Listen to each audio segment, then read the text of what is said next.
धेरै बोल्छ बच्चा। अनि भाइ कति बेला खाना खान्छौ त?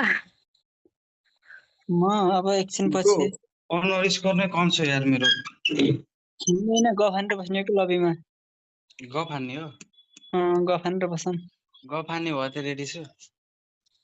एक गेम ब्याक गरेको कस्तो 16 घटेछ के। गफ हान्नुलाई रेडी के भन्यो? गफ हानेर बस्नुलाई रेडी हो? Ready ready. रेडी छु एकछिनलाई। एकछिन मात्रै बसौँ न कति हुन्छ?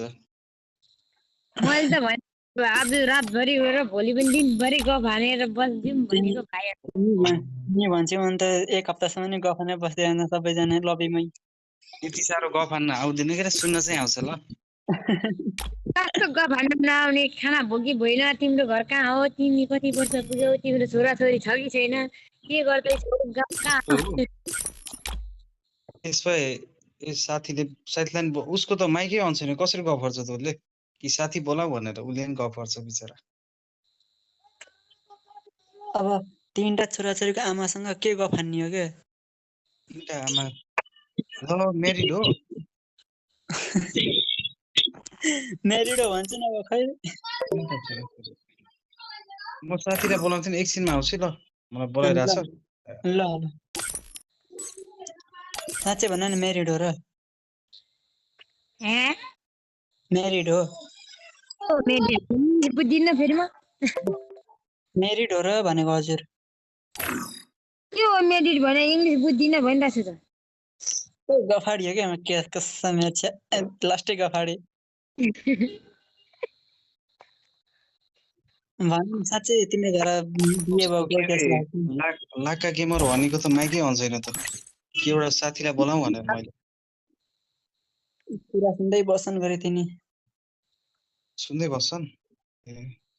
उनले यसो गरे होला नि त यिनीहरूले के गफ गर्छ सुनौँ म पनि भने होला नि त। नामै कान्छी डन रहेछ त गफ गरिहाल्छ नि। डन डन म गेममा नोब भए पनि नाम पढा राखेर मान्छे डराउने बनाउने हो क्या। मान्छे डराउने हो। कति भयो तिम्रो उमेर? 25 32 25 25 म त 32 भनेर अन्ठी भनौँ कि जस्तो भयो त्यो धन्न। हामी धेरै भर्खरको मान्छे तिम्रो को बिहे भयो? कति वर्ष भयो तपाईँ? म त छैन खासै थोरै हो तिमीभन्दा अब कति भन्ने। थोरै भए पनि भन्नु त मिल्छ होला नि थोरै वर्ष भए पनि। हजुर हल्का कान्छु 2-3 वर्ष कान्छ। होइन डेली भन्नु न कति वर्ष? 23 वर्ष भयो कि म तिमीभन्दा कान्छी छु। 23 30 नै 23 भर्खरको हो। लु यहाँ आउने त्यसो भए सबै मेरो दाइ रहेछ मैले सबैलाई भाइ बनाइदिएँ। त्यस्तो के हैन कति वर्ष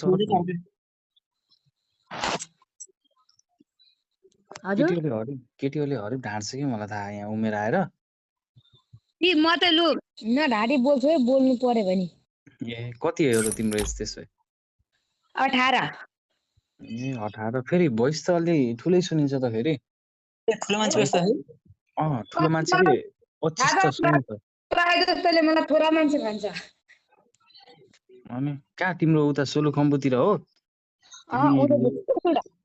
भात नखाने?